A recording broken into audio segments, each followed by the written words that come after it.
আসসালামু আলাইকুম ওয়া রাহমাতুল্লাহ। Alamgir coaching YouTube channel, Facebook page, Facebook group, ইনস্টাগ্রামের পক্ষ হতে সকলকে জানাই সুস্বাগত। সুপ্রিয় শিক্ষার্থী, আশা করি তোমরা ভালো আছো, সুস্থ আছো। আমিও তোমাদের দোয়ায় আল্লাহর রহমতে ভালো আছি।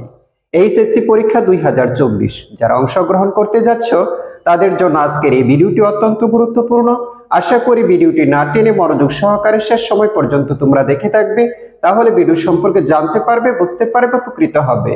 আজকে যে বিষয় নিয়ে তোমাদের সাথে আলোচনা করব, বাংলা প্রথম পত্র গদ্য অপরাজিতা সৃজনশীল অনুধাবনমূলক প্রশ্ন নিয়ে তোমাদের সাথে আজকে আলোচনা করব। আশা করি শেষ সময় পর্যন্ত আমাদের সাথেই থাকবে। So let's go.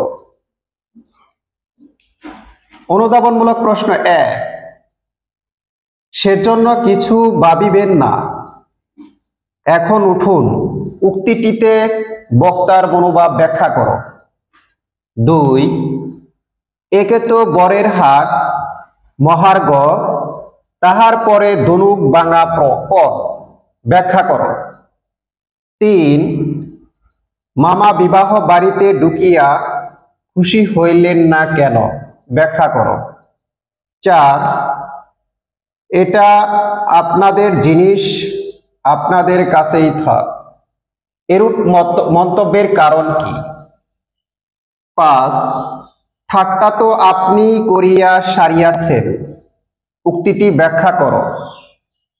6, ফল্গুর বালির মতো তিনি আমাদের সমস্ত সংসারটা নিজের অন্তরের মধ্যে শুষিয়া লইয়াছেন, উক্তিটি ব্যাখ্যা করো।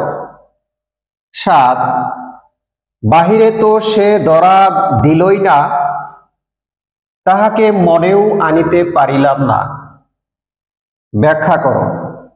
8, বলিলেন সে কি কথা লগ্ন, কে কেন বলেছিল, প্রসঙ্গ উল্লেখ করে বুঝিয়ে দাও। 9, তারপর বুঝিলাম মাতৃভূমি আছে, বুঝিয়ে লেখো।